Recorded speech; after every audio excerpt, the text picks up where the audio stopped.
Subscribe करें और bell दबाएं ताकि कोई खबर रह न जाए।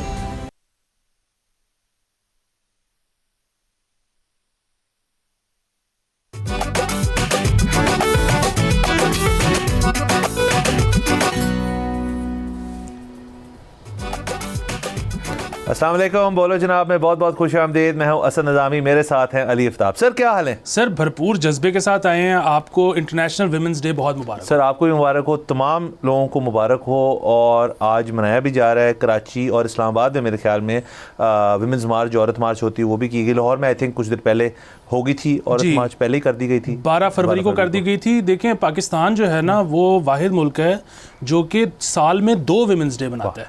8 मार्च जहाँ जब पूरी दुनिया वुमेंस डे मनाती है, और 12 फरवरी पाकिस्तान का अपना वुमेंस डे है। इसकी तारीख़ है कि 1983 12 फरवरी को हुदूद कवानीन के ख़िलाफ़ जो ख़वातीन ने एक मार्च निकाला था, यही वही मशहूर मार्च है जिसमें पुलिस ने डंडा मार के हबीब जालिब का सर फाड़ दिया था। तो मशहूर तस्वीर है। लेकिन वो उस दिन के बाद से वो पाकिस्तान का वुमेंस डे हो गया था, और ये इंटरनेशनल है। हम दोनों भरपूर तरीके से मनाते हैं। बिल्कुल बिल्कुल सर। और इसके अंदर हमारी एक लॉन्ग लिस्ट ऑफ ख़वातीन है, मतलब स्टार्टिंग फ्रॉम फातिमा जिन्ना से लेके बेनज़ीर भुट्टो साहिबा, आसमा जहांगीर साहिबा, मतलब the list goes on and on. और सर हमने आज शो के ऊपर ज़ाहिर है इसके ऊपर तो बात हमने करनी है, लेकिन थोड़ा हमने सोचा कि पंजाब की हद तक हम गुफ्तगू करते हैं, जो यहाँ के अंदर रोल है ख़वातीन का। सिंध के ऊपर भी बात हुई, KP की हद तक भी कई दफ़ा बात हुई, बलूचिस्तान के हवाले से अलबत्ता जो है ज़रा कॉन्वर्सेशन कम होती है। तो हमने फिर सोचा कि आज हम उन वहाँ जो ख़वातीन हैं, जो उनका रोल है, उसको हाईलाइट करते हैं। तो सर एक लिस्ट हमने तैयार की थी, तो वो मैं आप इजाज़त दें तो ज़रा बता दूँ। तो शुरू करते हैं सर। पशीन से ताल्लुक़ रखने वाली जो ASP परी गुल तरीन, इन्होंने 2020 में CSS का इम्तिहान दिया, और उसके बाद ये ASP जो है बन गई थी कोयटा के अंदर।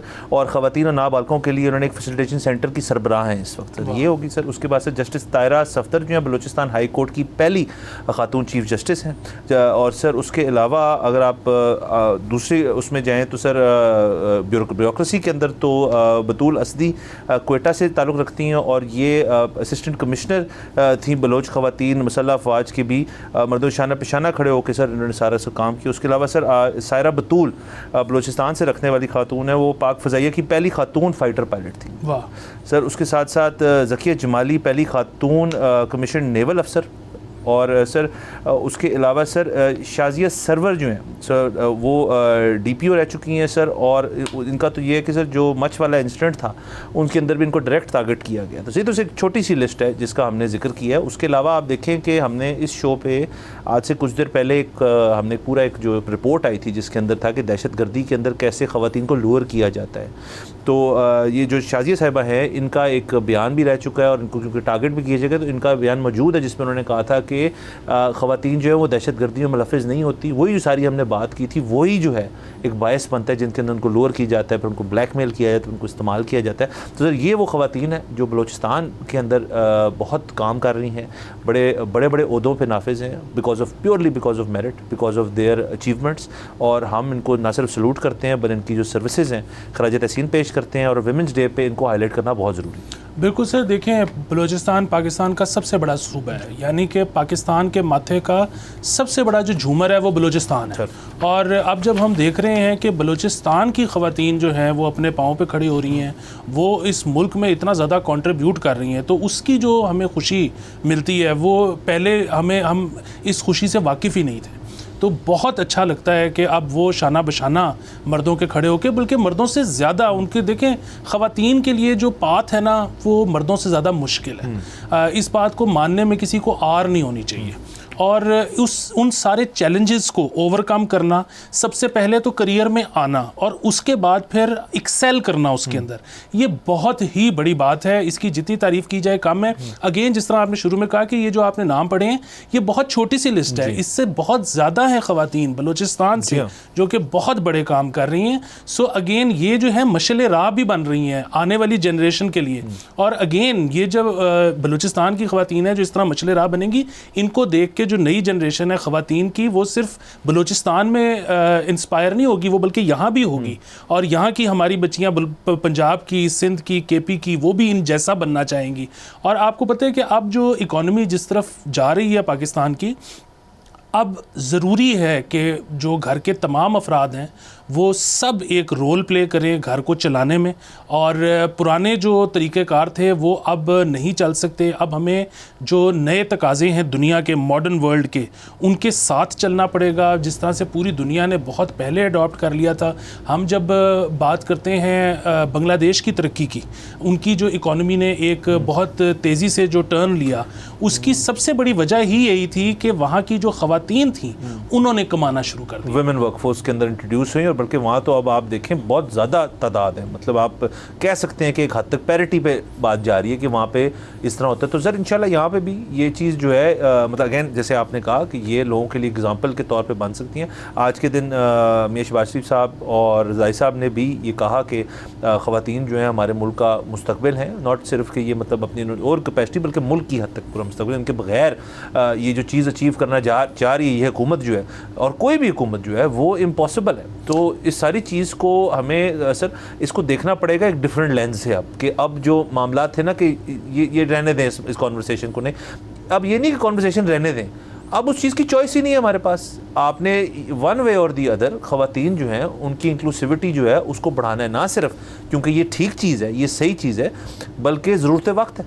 एग्जैक्टली काश हम ये चीज़ बहुत पहले समझ जाते तो आज हमें ये दिन ही ना देखना पड़ता जिस वक्त हम हर दूसरे एपिसोड में IMF की बात करते हैं, हर दूसरे एपिसोड में इकॉनमी के नीचे जाने की बात करते हैं। काश हमें पहले समझ आ गई होती, लेकिन अगेन वो जो होता है ना कि हर क्राइसिस में एक अपॉर्चुनिटी होती है, हर मसले में एक सिल्वर लाइनिंग होती है। तो आज पाकिस्तान जिस नहज पे पहुंच गया है उसका एक सिल्वर लाइनिंग ये है कि अब सबको समझ आ जानी चाहिए कि अगर हमने इस भंवर में से निकलना है तो उसके लिए सबसे बड़ा रोल हमारी ख़वातीन अदा करें। बिल्कुल बिल्कुल सर। और अगेन ये कोई एक जैसे हमने बलूचिस्तान का जिक्र किया, मैंने बताया क्यों, ये कोई एक सूबे की एफर्ट नहीं है, ये कोई कम्पटिटिव चीज़ नहीं है कि कराची में वुमेंस डे हुआ, पहले लाहौर में हो गया, इस्लामाबाद में हो गया। ये एक इज्तिमाई एक नेशनल एफर्ट है जिसके अंदर हमारे जो हुक्मरान हैं उन्होंने इस चीज़ को इंस्टिल करना है और इस चीज़ को हमने आगे लेके जाना है। और यहाँ पे एग्जांपल्स जो हैं वो ढेर सारी हैं, ये तो हमने आज जिक्र कर दिया इनका, बलूचिस्तान में, बाकी सूबों में भी हैं डेफिनेटली। सबको देखते हुए, मद्देनज़र रखते हुए, और ख़वातीन जो बची हैं उनको भी इसके लिए एग्जाम्पल मिलेगा। ना सिर्फ ये बल्कि हमारे जो एक मंशूर का हिस्सा होना चाहिए, नेशनल हमारी विजन जो है उसका ये हिस्सा होना चाहिए। और इसके लिए क्या इक़दाम सब लेते हैं वो आने वाले दिनों में हम देखना चाहते हैं मज़ीद। बिल्कुल यकीन। सर अब आगे चलते हैं प्लीज़। तो सर ज़रा अब पंजाब की तरफ आना पड़ेगा, चीज़ें हो रही हैं। मरीम नवाज़ साहिबा हमारी चीफ़ मिनिस्टर जो हैं उन्होंने एक दौरा किया मेयो अस्पताल का। अगेन मेयो अस्पताल इज़ अ पब्लिक हॉस्पिटल, और ज़ाहिर है यहाँ पे हेल्थ सेक्टर जो है वो हमेशा अंडर द माइक्रोस्कोप होता है कि यहाँ पे मसले मसाइल क्या हैं। फ़र्क सिर्फ ये है कि उस माइक्रोस्कोप के ऊपर देखने के बावजूद भी वहाँ पे मसले जो हैं वो ठीक नहीं हुए, तो उसको एक मैक्रो लेवल पे देखना पड़ेगा। ख़बर उसके बारे में नहीं है। ख़बर सिर्फ ये है कि जुमरात के दिन जो हिना परवेज़ बाटे हैं उन्होंने अपने ट्विटर के ज़रिए एक वीडियो ट्वीट कर दी, एक्स कर दिया, ट्वीट कर दिया, असल में कंफ्यूज हो जाता हूँ बट चले हम ट्वीट ही कह देते हैं, वो कर दी, जिसके अंदर ये नज़र आ रहा है कि मरीम नवाज़ साहिबा जो है मुखातिब हैं MS जो है अस्पताल के फैसल मसूद साहब से, और उनको उन्होंने वहाँ खड़े खड़े इन फ्रंट ऑफ दीगर और डॉक्टर हजरात भी थे, ब्यूरोक्रेट्स भी थे, उनका अमला भी था चीफ मिनिस्टर का, उनके आगे उन्होंने कहा कि ये मैं नाखुश हूँ जो मैंने पेशेंट से बातें सुनी है, दवाई की हद तक, बेड्स की हद तक, सफाई की हद तक, बेड साइड मैनर की हद तक, तो आप फायर्ड हैं, इनको फायर करें। अच्छा, एक तो ये, दूसरा सर उसके बाद जुमे के रोज़, ये जुमेरात का वाक़या, जुमे के रोज़ 340 मिलियन जो है पंजाब गवर्नमेंट ने मेयो अस्पताल को रिलीज़ भी कर दिया। ये होगी सर बात। मसला सर सिर्फ ये है कि इन्होंने फिर बाद में जब प्रॉपर सारी चीज़ सामने आई तो उन्होंने 2 लोगों को फायर किया, MS फैसल मसूद और असगर नुमान साहब जो डॉक्टर हैं, डॉक्टर असगर नुमान साहब जो CEO हैं मेयो अस्पताल के। इन दोनों को कहा कि जी इनको नौकरी से निकाल दे, बरतरफ कर दिया। जो फैसल मसूद MS हैं वो ऑलरेडी अपना रिज़ाइन दे चुके थे। अच्छा, बाद में ये बात, पहले तो ये वो तो ऑलरेडी रिज़ाइन दे चुके थे, उनको निकालने का था, उनका रेजिग्नेशन एक्सेप्ट नहीं हुआ था। अच्छा, उनका रेजिग्नेशन जो है वो एक्सेप्ट किस वजह से नहीं हुआ था? क्योंकि उन्होंने डिमांड किया था मेयो अस्पताल के लिए फ़ंड्स और वो नहीं मिले, उसके प्रोटेस्ट में उन्होंने रिज़ाइन किया था। ये बात बड़ी पर्टिनेंट, इसको आगे जाके डिस्कस करते हैं। उसके साथ साथ सर ये जो बयान है, ये जो फायरिंग है सारी, ये चूँकि एक वीडियो पर आई और ज़ाहिर है तमाम डॉक्टर्स कम्युनिटी कह रही है कि डॉक्टर्स को इस पर ना सिर्फ एतराज़ करना चाहिए बल्कि एहतजाज करना चाहिए कि आप देखें मेयो अस्पताल के या पब्लिक सेक्टर हॉस्पिटल्स में काम करना कितना मुश्किल है। और फंड्स की कमी की वजह से ये सारे मसले मसाइल पेश आते हैं। ज़ाहिर है इंतज़ामी तौर पे मसले होंगे जो निशानदेही की सीएम साहिबा ने, बट वीडियो के ऊपर किसी को ऐसे कह देना कि आप फायर्ड हैं, तो इस पर काफ़ी वास्ट किस्म का सोशल मीडिया पे भी आउटक्राई आया है तमाम डॉक्टर्स कम्युनिटी और हमारी जो बाकी सोसाइटी है कि आपको ऐसे नहीं करना चाहिए था। जी यकीनन सर, देखें शहबाज शरीफ साहब जब सीएम पंजाब थे तो उनके बारे में भी ये मशहूर था कि वो बरतरफ कर देते होते थे छापे के दौरान, लोगों को सस्पेंड कर देते होते थे, लेकिन अगेन उसकी वीडियो कभी हम तक नहीं थी पहुंची। आपको याद होगा जब हमारे साकिब निसार साहब जो चीफ जस्टिस थे, उन्होंने छापे मारने शुरू किए वीडियो के साथ प्राइवेट अस्पतालों में भी, तो उस पर बड़ा जो है बैकलैश तब भी आया था, और यहाँ तक कि आज भी उसके बारे में कोई मस्बत अंदाज में बात नहीं होती, मनफी अंदाज में ही होती है। तो मेरा ये ख्याल है विद ड्यू रिस्पेक्ट के सीएम साहिबा को अगेन अगर उनको शिकायत मिली थी या अगर उन्होंने जाके ख़ुद छापे के दौरान विटनेस किया, जो कि ज़रूर होंगे कोई ना कोई प्रॉब्लम्स, तो उसको वीडियो के बग़ैर एड्रेस करना चाहिए था, चाहे बरतरफ करती चाहे जो भी करती, वो उनका राइट है, ठीक है, लेकिन वीडियो से अवॉइड करना चाहिए था। उसकी क्या वजह है? उसकी पहली वजह तो ये है कि यहाँ पर जब आप किसी को इस तरह से डिसरिस्पेक्ट करते हैं तो जो उसकी जगह भी तो किसी शख्स ने लेनी है। अगर वो घबरा जाएगा और वो कहेगा कि जी मैं तैयार नहीं हूँ इस कुर्सी पर आने के लिए, तो वो एक नए क्राइसिस का जन्म ले लेगा। तो आपने मतलब एक तरफ ये तो ठीक है कि आपने हेल्थ केयर सेक्टर को बेहतर करना है, लेकिन आपने ऐसा भी माहौल नहीं बना देना कि लोग इस सेक्टर में आने से घबराएं, लोग जो एडमिनिस्ट्रेशन है उसमें कुर्सी लेने से घबराएं। ये आपने नंबर एक चीज़। नंबर दो चीज़, जिस तरह से आपने कहा कि वो तो शायद पहले भी रिज़ाइन कर चुके थे, फंड्स की कमी की वजह से कर चुके थे। अच्छा, बुनियादी बात ये है कि पाकिस्तान के जो सरकारी अस्पताल हैं, आप एमएओ को छोड़ दें, आप किसी में भी चले जाएंगे ना, आपको बहुत मसाइल नज़र आएंगे। आपको वो मसाइल क्यों नज़र आएंगे? क्योंकि आपको पता है कि पाकिस्तान का पर कैपिटा हेल्थ एक्सपेंडिचर कितना है? $43। अच्छा, अब जाहिर है अगर आप अमेरिका वगैरह से तो क्या ही मुकाबला करना, ये आपका जो रीजन है उसमें भी ये सबसे कम है, ये इंडिया से भी कम है, ये श्रीलंका से भी कम है। अब आप मुझे बताएं कि जब इतना पर कैपिटा हेल्थ एक्सपेंडिचर आपका कम होगा तो आप दुनिया के सबसे अच्छे अगर डॉक्टर्स ले भी आओगे तो आपके मसाइल तो हल नहीं होने लगे। अच्छा, फिर वही बात कि मुझे जो इसमें सबसे बड़ा मसला है, ठीक है कि पाकिस्तान जो है वो इकॉनमी उसकी ठीक नहीं चल रही, उसमें बहुत सारे और भी मसाइल हैं, वो मसाइल शायद जो हैं इससे भी ज़्यादा गंभीर हो। मसलन हम इकॉनमी की एक बात करते हैं, आप दहशतगर्दी ले लें, आप बेरोज़गारी ले लें, ये बहुत सारे मसाइल हैं जो कि एट पार हैं विद हेल्थ, या इनमें से शायद एक दो जो हैं वो हेल्थ से ज़्यादा बड़े मसले होंगे। एजुकेशन ले लें, लेकिन हेल्थ कोई छोटा मसला तो नहीं है। अच्छा, मेरा सवाल जो है ना इसमें वो सिर्फ एक है, वो ये है कि आपने आखिरी दफ़ा किसी भी प्रोविंस के जो असेंबली है या जो नेशनल असेंबली है उसमें आपने आखिरी दफ़ा कब सुना था कि एक बहस हो रही है कि जी हमारा हेल्थ एक्सपेंडिचर कम है, इसको हमने बढ़ाना कैसे है, हमने बजट का ज़्यादा हिस्सा इसको कैसे मुख्तस करना है। अगेन मैं आपको बताऊं कि हमने यहाँ पे शो किया था एक, जिसमें हमने बात की थी कि ड्रेप जो है वो कई जगहों पर ज़्यादती करता है फार्मास्यूटिकल्स के साथ। अच्छा, उसके बाद एक स्टैंडिंग कमेटी ने उसके ऊपर हमारे शो के बाद एक नशिस्त की, बड़ी ही उसमें सख्त बातें हुई। सेनेटर पलवशा खान हैं जिन्होंने हुकूमती जितने ये थे इदारे जो कि डील करते हैं फार्मास्यूटिकल्स के साथ, उनको बड़ी सख्ती से पेश आई, बड़ी एक डिटेल्ड बहस हुई। हम बड़े उनके शुक्रगुजार हैं कि उन्होंने ये किया।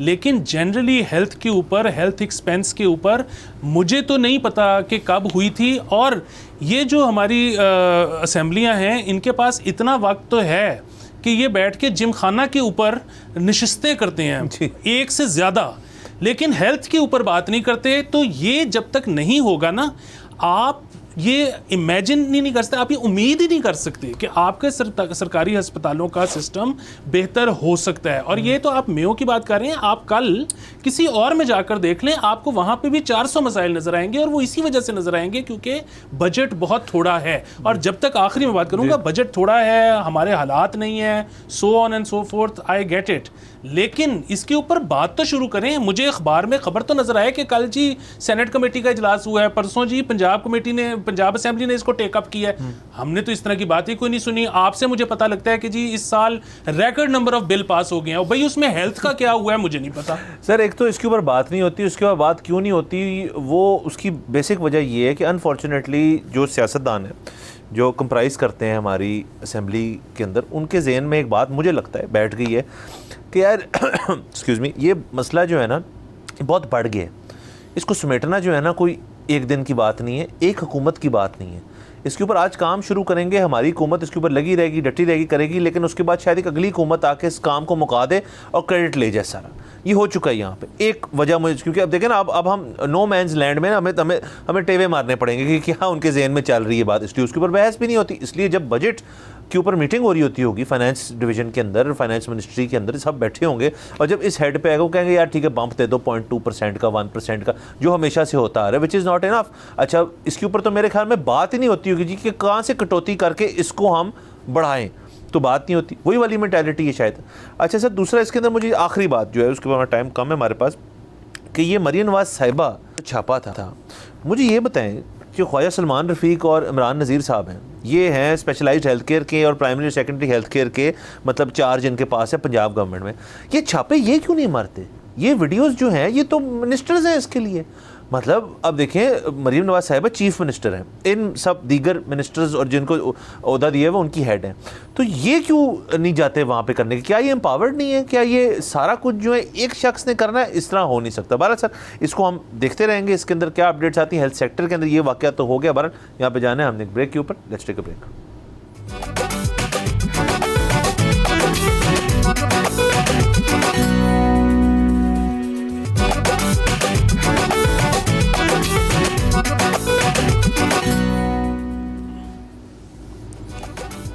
Welcome back from the break. आप देख रहे हैं बोलो जनाब। सर आगे चलते हैं प्लीज़। सर आपको पता है कि हमारे मुल्क के अंदर हम जब डिस्कस करते हैं कोई भी चीज़ जो हुकूमती लेवल पे हो, तो हम बात करते हैं जो MNAs हैं, MPAs हैं, उनकी जो सर्विसेज हैं टू द कंट्री। लेकिन आपको पता है, आपको और मुझे तो पता है कि असल काम जो है वो बैकग्राउंड में होता है। जो हमारे सरकारी अफसरान हैं, जो हमारी ब्यूरोक्रेसी है, सारी जो उन्होंने मतलब एक विजन होता है ना किसी मिनिस्ट्री के जो हेड हैं, जो उनके मिनिस्टर हैं उसके, लेकिन फिर काम तो नीचे लेवल पे होता है ना, मतलब जो सेक्रेटरीज़ होते हैं, जो चीफ सेक्रेटरीज़ होते हैं और उनके नीचे का अमला होता है, सब वो करते हैं। तो सर खबर जो है वो उन्हीं से ताल्लुक़ रखती है, लेकिन ख़बर ज़रा सख्त है। IMF ने सर बेसिकली कहा है कि सरकारी जो अफसरान हैं उनके जो असासे हैं उनकी डिक्लेरेशन जो है उसकी डेडलाइन जो है वो इस साल की सितंबर है। ये बात जो है ये बड़ी देर से चल रही है, ये पहली दफ़ा नहीं IMF ने कहा, बल्कि इस दफ़ा तो उन्होंने बड़ी सख्ती से कहा है कि आप सितंबर तक डेडलाइन दें और तमाम जो सरकारी अफसरान हैं उनकी जो एसेट्स की डिटेल्स हैं वो हमारे पास होनी चाहिए, मतलब वो एक पब्लिक रिकॉर्ड का हिस्सा होनी चाहिए। अच्छा, इसके ऊपर सरकारी अफसरान जो है सर, मेरा इस पर मौक़िफ़ ये है कि एक सरकारी अफसर जो है उन्होंने जितना कुछ करना होता है, जो कुछ उन्होंने समेटना होता है, जो उनके काम है सर सारे, जो उन्होंने सर सीरियसली सर वो करना एक सरकारी अफसर के लिए कामों की हद तक इतना एक मुश्किल चीज़ है।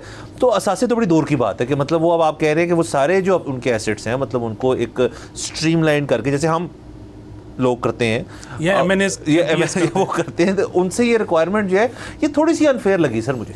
जी, मतलब आप ये कह रहे हैं कि जितना उनका विजन वसी है जी सर, उतने उनके असासे भी वसी होंगे, तो उनको एक पेपर में लेके आना बड़ा मुश्किल है। सर मैं कहता हूँ उनका एक भी असासा होना, लेकिन वो जो एक असासा है ना सर, फिर वो नॉर्मल किसी एसेट की तरह नहीं है, वो फिर उसको किसी पेपर पर लाने के लिए ना उसके लिए भी एक अलग विजन बनानी पड़ेगी। सर ये जो डेडलाइन है ना, ये मेरे ख्याल में 3 दफ़ा एक्सटेंड ऑलरेडी हो चुकी है। Why not? अच्छा, दूसरी चीज़ ये है कि अभी जो IMF के साथ मुज़ाकरात चल रहे हैं, अगेन हम ये डिस्क्लेमर देते हैं कि उन मुज़ाकरात में मैं और आप नहीं बैठे हुए थे, हमें नहीं पता एग्जैक्टली क्या बात हुई है, ना हम बॉडी लैंग्वेज एक्सपर्ट्स हैं, लेकिन जो रूमर्स बाहर आई हैं उसके मुताबिक तकरीबन सब मामलात तय हैं। बड़ा अच्छा रिव्यू हुआ है, और इसके बावजूद कि हमारा जो टैक्स कलेक्शन है वो 600 बिलियन रुपए से वो शॉर्टफॉल है उसका, इसके बावजूद बड़ा अच्छा हुआ है। फिर कल जिस तरह हमने ख़बर का एक तज़किरा किया था कि वो पाकिस्तान की और अमेरिका की एक नई पार्टनरशिप जो शुरू हुई है इंशाल्लाह, तो उसकी वजह से भी अच्छी रिपोर्ट्स हैं। 2 चीज़ें ऐसी हैं जिस पे IMF ने सख्ती की है। एक तो ये जो आपने अभी ख़बर दी है कि तमाम अपने जो ब्यूरोक्रेट्स हैं वो असासे शो करें, और दूसरे ये था कि पाकिस्तान ने जो उनसे डिमांड की है कि पाकिस्तान रियल इस्टेट में एक थोड़ा सा रिलीफ देना चाहता है, उस पे भी वो ये कह रहे हैं कि जी आप हमें ये ज़रा थोड़ा सा मैथ्स तो करके बताएं ना कि उससे आपकी टैक्स कलेक्शन कैसे बेहतर होगी, या अगर आपका उससे आपकी रियल इस्टेट दोबारा चलेगी भी या नहीं चलेगी, और अगर चल भी जाएगी तो उससे मुल्क को क्या फ़ायदा होगा। तो ये वो दो चीज़ें हैं जिस पे वो थोड़ा सा आके फंसे हैं, बाकी चीज़ें जो हैं वो स्मूथ हैं। इसके अलावा अभी हमने कल इसका भी तज़किरा किया था, ज़रा वो आज डिटेल में भी कर लेते हैं कि पाकिस्तान ने जो प्रपोज़ किया, बल्कि लगा ही दिया 18% GST on solar. Basically on grid वालों को उन्होंने ये कहा है कि आपका जो नेट मीटरिंग के बाद जो यूनिट्स निकलेंगे उस पर टैक्स नहीं लगेगा, बल्कि टोटल नंबर ऑफ यूनिट्स पे आपका इंपोर्ट एक्सपोर्ट दोनों मिला के टैक्स, टोटल इंपोर्ट पे, नेट होने के बाद नहीं। ओके, अच्छा, एक तो ये बात हो गई, ये तो मेरे ख्याल में लागू इम्प्लीमेंट हो गई। दूसरी जो चीज़ इन्होंने प्रपोज़ की है वो ये की है कि अभी वो यूनिट लेते हैं सोलर वालों से 27 रुपये का, जबकि पाकिस्तान अब वो लेगा 10 रुपये का। अच्छा, उस पर भी IMF ने ये नहीं कहा कि आप ऐसा नहीं कर सकते या ये बुरी बात है, उन्होंने कहा ठीक है आप ये कर दें। वो तो एक स्टेप और आगे गए हैं और उन्होंने कहा कि ये तो आप पीनलाइज कर रहे हैं ऑन ग्रिड वालों को, जिन्होंने जो ऑफ ग्रिड हैं, जिन्होंने अपनी बैटरी लगा ली है, जो कि आपके नेटवर्क को एज बैटरी या स्टोरिंग कैपेसिटी भी यूज़ नहीं कर रहे, उनको कैसे पीनलाइज करेंगे। सो ये एक ऐसी चीज़ है जिसमें सरकार तो पीनलाइज हमें करना चाहती ही है, IMF भी करना चाहता है। अच्छा, इसमें जाहिर है एक तो हमारा जो है थोड़ा सा मसला होगा यूरोप के साथ, क्योंकि हमने काफ़ी उनसे पैसे लिए थे एक दौर में इस बात के कि हम ग्रीन इनिशिएटिव्स को इंसेंटिवाइज करेंगे, तो ये भी एक इंसेंटिवाइज करने का तरीका था। अब हम जब ये कहेंगे कि हम इसको डी इंसेंटिवाइज कर रहे हैं तो वो क्या कहेंगे, ये एक सवाल है, लेकिन IMF इसमें ऑन बोर्ड है हुकूमत के साथ। जो मसला है ना वो ये है कि जिस वक्त ये सारा हो रहा था, सोलराइजेशन हो रही थी, लोग निजी तौर पर भी कर रहे थे, और थोड़े अर्से पहले तक आपको याद होगा कि हुकूमत भी कर रही थी कि चीफ मिनिस्टर का प्लान आ रहा था कि हम लोगों को सोलर पैनल्स देंगे, 5 किलोवाट टाइप इन्वर्टर्स देंगे, ये करेंगे वो करेंगे। अच्छा, उसमें सबसे बड़ा सवाल ही ये था कि आपके ऑलरेडी आपने इतने ज़्यादा कैपेसिटी चार्जेस देने हैं, जब आप लोगों को खुद मुख्तार कर देंगे बिजली बनाने में, तो फिर ये कैपेसिटी चार्ज किसने देना है। अगेन मेरा जो अब ये सवाल है ना वो ये है कि पहले भी वो फ़ौरन देखा कि अच्छा क्या करें, बिजली बड़ी महंगी है, लोगों को सोलर देना शुरू कर दो। अब ओहो कैपेसिटी चार्ज बहुत ज़्यादा हो गया है, क्या करें, ऐसा करो, लोगों को डी इंसेंटिवाइज करना चाहिए। कोई 10 साल की, 15 साल की, 20 साल की ना कोई पॉलिसी है, ना कोई विजन है। जो मसला एट हैंड होता है उसी वक्त उसका कोई फौरी तौर पे सलूशन बना के आगे कर दिया जाता है।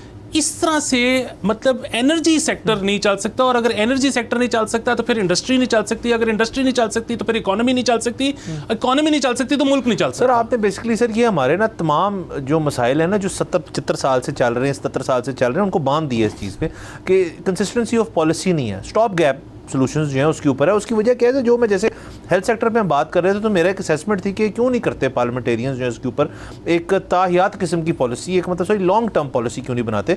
उसकी वजह ये कि सर उनको एक डर है इस चीज़ का कि जी कंसिस्टेंसी ऑफ पॉलिसी तब होगी जब हमारी कंसिस्टेंसी होगी, मतलब कंसिस्टेंसी ऑफ माई सेल्फ होगी कि मतलब अभी भी मैं हूँ, अगली दफ़ा भी मैं हूँगा, नॉट रियलाइजिंग कि मेरे ख्याल में इस अगर साइकिल को सर तोड़ना था तो बड़ा आसान था कि जी आप एक दफ़ा एक हुकूमत बेलॉस अपनी अगली टर्म को छोड़ के आप पॉलिसी बनाएं और काम करें, और उसकी कुछ चीज़ें आपको नज़र आना शुरू हो जाएं आवाम को, तो आप ऑटोमेटिकली फिर से शायद आ जाएं, आप कंसिस्टेंटली वोट की बेसिस पे आएँ इस तरह। लेकिन यह सोच नहीं हमने कभी इख्तियार की थी ऐसी। दूसरा सर आप इसके अंदर एक और चीज़ ऐड कर लें कि एक और एतराज़ भी है कि जो हमने 1250 अरब का एक प्राइवेट बैंक से जो बैंक से हमने लोन्स लिए हैं अभी सर्कुलर डेट जो बिजली का कम करने के लिए, उसके ऊपर भी एतराज़ है।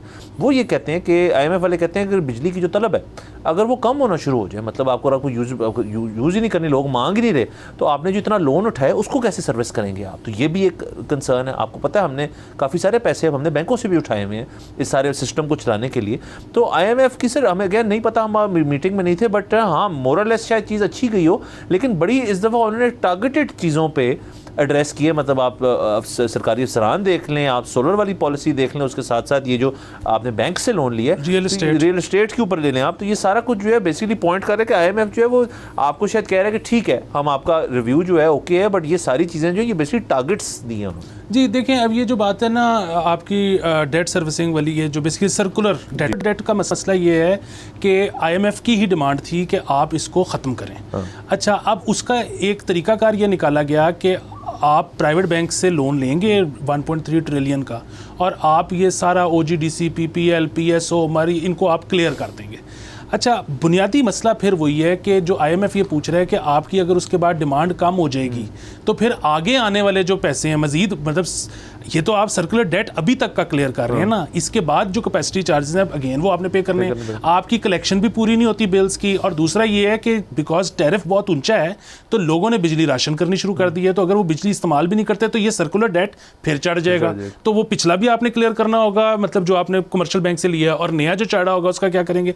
बुनियादी बात तो यही है ना कि आप सर्कुलर डेट क्लियर करके उसके बाद बिजली का नर्ख इतना कम करें कि लोग उसको इस्तेमाल करना शुरू कर दें। और वो सिर्फ सर्कुलर डेट क्लियर करने से तो वो कह रहे हैं ना कि जी 3 रुपये या 4 रुपये पर यूनिट का फ़र्क पड़ेगा, आपको इस पे से इजाफी टैक्सेस भी हटाने पड़ेंगे। अगेन जिस तरह हम बार बार बात करते हैं कि PTV और एडवांस इनकम टैक्स और पता नहीं क्या कुछ इसके ऊपर लगाया, उन्होंने कह दिया कि आपके जो टैक्सेशन है उसको हटाने को IMF ने मुस्तरद कर दिया कि आप टैक्सेस नहीं हटा सकते उसके ऊपर से। सर क्योंकि वो उन्होंने इसलिए मुस्तरद किया है क्योंकि हम उनको एक साथ पैरेलल प्लान नहीं ना देते कि जी हम यहाँ से हटा लेंगे तो हम यहाँ से आपको कलेक्ट करके देंगे।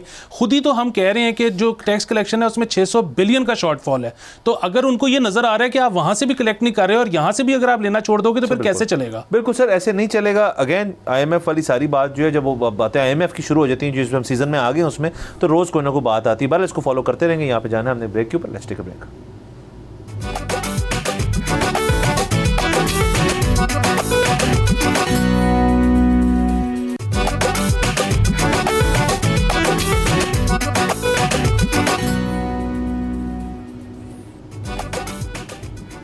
Welcome back from the break. आप देख रहे हैं बोलो जनाब। सर अब आगे चलते हैं सर प्लीज़। सर हमें जाना पड़ेगा चाइना। वाह सर चाइना से एक खबर आई है, ये चाइना में एक शहर है शैंगडोंग, वहाँ पे एक कंपनी जो है उन्होंने सर ये एक नोटिस भेज दिया अपने तमाम एम्प्लॉयज़ को कि 30 सितंबर 2025। सितंबर सर बड़ा ज़बरदस्त महीना है सर, क्योंकि एक तो हमारे जो सरकारी सर लोग हैं, जैसे पिछली खबर हम कर रहे थे, उनके जो असासे हैं वो आने पड़ेंगे। और ये चाइना में सर उन्होंने कहा है कि 28 से 58 28 to 58 ईयर्स के जो एम्प्लॉयज़ हैं और जो अनमैरिड है उनके पास ये डेडलाइन है शादी करने के लिए। अच्छा, अब ये इसका ताल्लुक, हम तो आ जाएंगे अभी पॉपुलेशन कंट्रोल और बाकी चीज़ों पे, इसका ताल्लुक उससे नहीं है।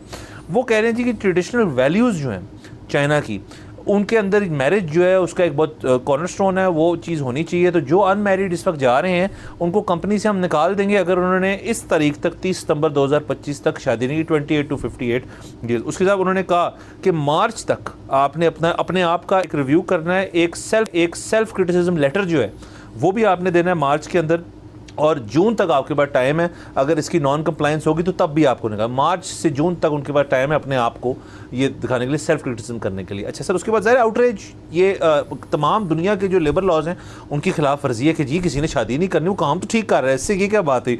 तो ज़ाहिर है उसके बाद फिर ये जो कंपनी है उन्होंने इन चीज़ों को वापस ले लिया। बट सर ज़ाहिर है ये एक जन्म देती है कि इस डिबेट को जो दुनिया भर के अंदर बहुत ज़्यादा हो रही है, हमारी तो इससे बिल्कुल फ्लिप है डिबेट। हम तो पॉपुलेशन कंट्रोल की तरफ ज़्यादा बात कर रहे हैं, मैनेजमेंट की बात कर रहे हैं। अलबत्ता चाइना, जापान और दीगर यूरोपियन ममालिक जो हैं वहाँ पे इस वक्त मैरिज इटसेल्फ एक चीज़ है जो कि कम हो रही है, डिवोर्स रेट्स बढ़ रहे हैं, और उसके अलावा चाइल्ड बर्थ रेट्स जो हैं ख़ास तौर पे चाइना और जापान में वो बहुत कम हो रहे हैं। तो ये सारी चीज़ जो है अब एक मसला पड़ा हुआ है कि पॉपुलेशन कंट्रोल या मैनेजमेंट अपनी जगह, वहाँ पे तो जो कमी हो रही है पॉपुलेशन की, मतलब आपके एल्डरली लोग जो हैं वो तादाद में ज़्यादा होते जा रहे हैं और यंगर लॉट जो है वो कम होती जा रही। ज़ाहिर है हर मुल्क के अंदर यंगर लोग जो हैं वो होना एक मुल्क की तरक्की और उसके मुस्तकबिल की एक निशानी होती है कि इनको हमने फिर वो सर्विसेज देनी है कि ये ऐसे शख्स और शहरी बने जो कि कंट्रीब्यूट कर सकें इकॉनमी के अंदर। ज़ाहिर है ओल्ड एज वाले जो हैं उन्होंने इवेंचुअली एक तो चले भी जाना है, दूसरा ज़ाहिर है उस तरह कंट्रीब्यूट नहीं कर सकते। तो ये कंपनी जो है उन्होंने अलबत्ता वैल्यूज़ के लिए, लेकिन हम आज ज़रा बात करेंगे कि ये सारी चीज़ जो है किस तरफ जा रही है। जी बिल्कुल, एक तो ये कि दोबारा से क्लियर कर दें कि चाइनीज़ गवर्नमेंट का इसमें कोई लेना देना नहीं, तो एक कंपनी है।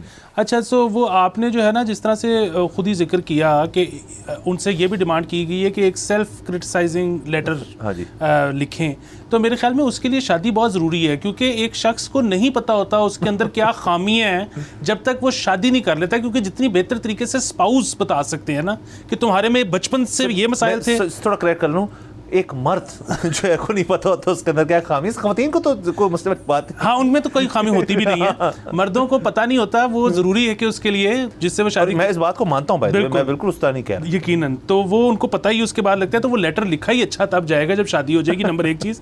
नंबर 2 चीज़ से देखें, जिनकी शादी नहीं होती वो उन पे उस तरह से जिम्मेदारियां भी नहीं होती, फिर वैसे भी उनको ना आदत नहीं होती एक जो है ना कि मैं हीटेड आर्ग्यूमेंट के दरमियान आपने क्या करना है, कोई भी प्रेशर सिचुएशन है उसमें आपने क्या करना है, कॉन्फ्लिक्ट रेजोल्यूशन कैसे करनी है। सो नॉन शादीशुदा आदमी जो है ना वो नाराज होकर कहता है कि अच्छा फिर मैं जा रहा हूँ, मैं छोड़ के जा रहा हूँ। जो एक शादीशुदा शख्स है ना, वो दफ्तर में कितने ही मुश्किल हालात क्यों ना हो, वो कहता है अच्छा चलो बैठ के बात कर लेते हैं, देख लेते हैं, मैनेज कर लेते हैं, कल फिर आ जाऊंगा, कोई ऐसी बात नहीं है। सो ये भी हो सकता है।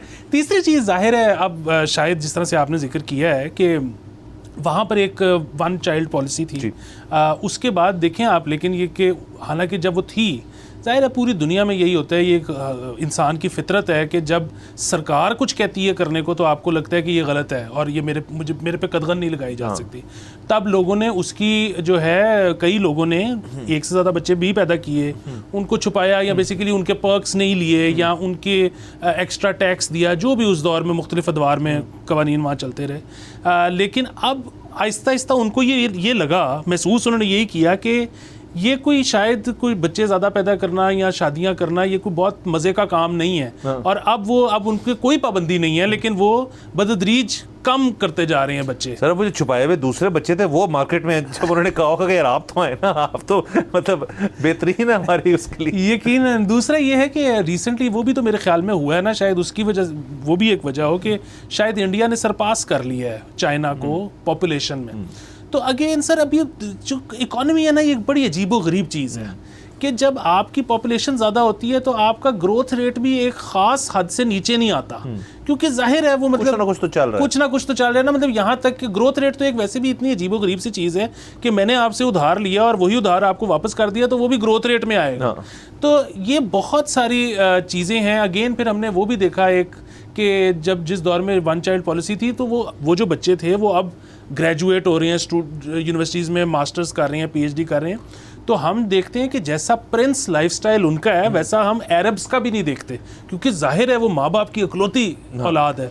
तो ये बड़ा अगेन ये जो है ना बड़ा ज़बरदस्त केस स्टडी है। मेरा ये ख्याल है कि पूरी दुनिया को, ख़ास तौर पे पाकिस्तान को, इस केस स्टडी को देखना चाहिए, पढ़ना चाहिए, इससे सीखना चाहिए। इसमें आपको अच्छी चीज़ें भी मिलेंगी, जो क्या करना है आप उससे सीखोगे, क्या नहीं करना वो आप उससे सीखोगे।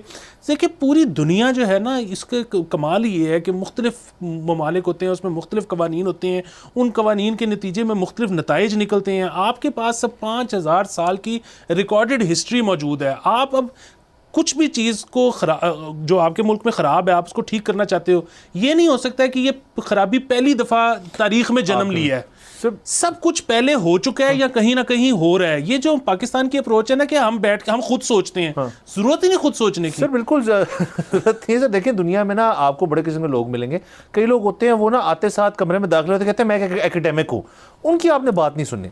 सर एकेडमिक वो शख्स है जिसने एक इशू को लिया, उसको स्टडी किया है सर, उसके ऊपर ना वो पब्लिश हो गया, वो एकेडमिक है बंदा, उसने अपना एक स्टडी की है एक फील्ड के अंदर और उसके ऊपर वो दुनिया में पब्लिश हो गया। वो अब चीज़ लिटरेचर जो है मौजूद है उससे पढ़ के कुछ आप अपनी रिसर्च के अंदर उसको हिस्सा बना सकते हैं साइटेशन के साथ। इसी तरह जो आप बात कर रहे हैं इसी तरह होती है।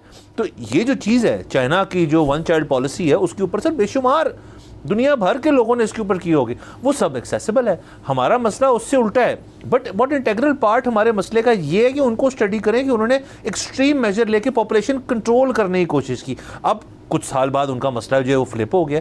तो ये ना होना कि सर हम इस चीज़ के ऊपर करें जैसे भी करें और हमें फिर बाद में सोच दो। अब आपके जैसे आप कहते हैं होलिस्टिक व्यू आपके पास है तो उसको इस्तेमाल करें।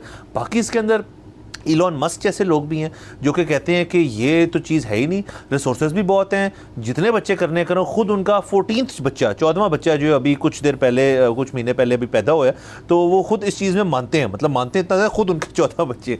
तो एक इलॉन मस्क वाली पॉलिसी भी है। सो अगेन आपने अगर अपने मुल्क के अंदर एक निज़ाम बनाना है तो उसके अंदर एक तो चीज़ें बहुत सारी मौजूद हैं। दूसरा सर के देखिए इसका डेट्रीमेंट जो है वो इकॉनमी पे आता भी है। अब जापान के अंदर हमने भी इसी शो पे खबर की थी कि जो डाइपर्स होते हैं, मतलब सुनते हैं आप लफ्ज़ तो आप बच्चों के बारे में सोचते हैं, जापान में उल्टा हो गया। जापान में जितनी डाइपर कंपनीज हैं ज़्यादातर जो हैं अब बच्चों के लिए नहीं बना रहे, वो एल्डरली जो अडल्ट डाइपर जिसे कहते हैं वो बना रहे हैं। तो इकोनॉमी के अंदर भी एक फ्लिप आता है, लेकिन ऑब्वियसली उसकी इकोनॉमी एडल्ट वाले की और बच्चों वाली की इकोनॉमी बहुत डिफरेंट है। तो अगेन वो कंपनीज जो हैं वो भी चाहती होंगी, आप देख लें जब जो एक पूरी इंडस्ट्री है बच्चों की, उसमें आपकी नैपी तो एक चीज़ है, खिलौने, इक्विपमेंट, उनकी दवाइयाँ, उनके हर इतनी ज़्यादा एक एपरेटस है अब एक बच्चे के लिए कि वो अगर फ़र्ज़ करें वो कंपनीज जो हैं उनके पास क्लाइंटेल ही ख़त्म होगी तो वो क्या करेंगे। तो अगेन ये सारी चीज़ें जो हैं इनकी एक बैलेंसिंग इक्वेशन जो है वो आपने अपने मुल्क में क्रिएट करनी होती है, और अगर आप नहीं कर पाएंगे तो डेफिनेटली इस कंपनी तो वैल्यूज़ की वजह से कि हुकूमत जो है चाइना की वो इन लाइन्स पे सोच रही होगी। देखिए वो तो रीजन का फ़र्क है ना, आप अमेरिका की बात कर रहे हैं, आप अगर यूरोप की बात कर रहे हैं तो वहाँ पर तो जितना रैपिड डिक्लाइन है पॉपुलेशन का, उनका गुजारा ही नहीं है। चाहे अभी हम देख रहे हैं कि ट्रंप साहब लोगों को निकाल रहे हैं अपने मुल्क से, लेकिन जितनी रैपिडली डिक्रीज़ कर रही है उनकी पॉपुलेशन, इन वेस्ट के ममालिक का गुजारा ही नहीं है इमिग्रेंट्स लिए बगैर। अच्छा, ऑन दी अदर हैंड अगर आप देखें चाइना, इंडिया, पाकिस्तान, इंडोनेशिया, तो हमने तो पूरी दुनिया की पॉपुलेशन अपने में संभाली हुई है। तो अगेन हमारे मसले डिफरेंट हैं, उनके मसले डिफरेंट हैं, और होलिस्टिक अप्रोच जिस तरह से आपने कहा कि अब हमारे पास है, तो अब हमें कोई ड्रास्टिक चीज़ करने के बजाय बीच का रास्ता, और वो मौजूद है, ऐसी कोई बात नहीं है कि वो हमें मिलेंगे नहीं, हमें पता है क्या करना है, सिर्फ इम्प्लीमेंटेशन की ज़रूरत है। और उसमें जो बिल्कुल ही निचले लेवल की आमियाना किस्म के जो सजेशंस हैं ना, उसमें से निकलने की ज़रूरत है कि जी पॉपुलेशन को अगर हेल्थ के अंडर डाल देंगे तो वो ज़्यादा कारगर हो जाएगी, अभी आपने उसकी अलहदा अगर मिनिस्ट्री बना दें तो ज़्यादा मतलब ये तो बहुत ही मतलब अजीब सी बात है। मतलब उसके अंदर रखें या उसके बाहर निकाल दें, उससे क्या फ़र्क पड़ता है, एज लॉन्ग एज वो दोनों जो महकमे इदारे हैं वो इन कोऑर्डिनेशन है। हाँ सर, बिल्कुल सर। और लास्टली सर, शो ख़त्म करने से पहले कि हम चाइना से इन्फ्लुएंस भी बहुत हैं कि यार जो उनकी पॉलिसीज़ हैं हम वो इम्प्लीमेंट करें, तो आपने इस मामले में उनकी जो पॉलिसीज़ है ना, क्योंकि वो चाह रहे हैं ज़्यादा पॉपुलेशन, आपने नहीं उसको कर लेना, आपका भी नहीं है, आप चाइना से पीछे तो चाइना ने जो पहले आप उधर कुछ साल पहले जाए और फिर इवेंचुअली अगर इस मसले पे आएंगे तो उस मसले से खैर से निकलेंगे। स्मॉग भी इसका एग्जाम्पल है। बहरहाल सर, ये रही आज की तमाम खबरें, वक्त ख़त्म हो जाता है। कल आपसे इंशाल्लाह फिर मुलाकात होगी, इजाज़त दीजिए, खुदा हाफिज़।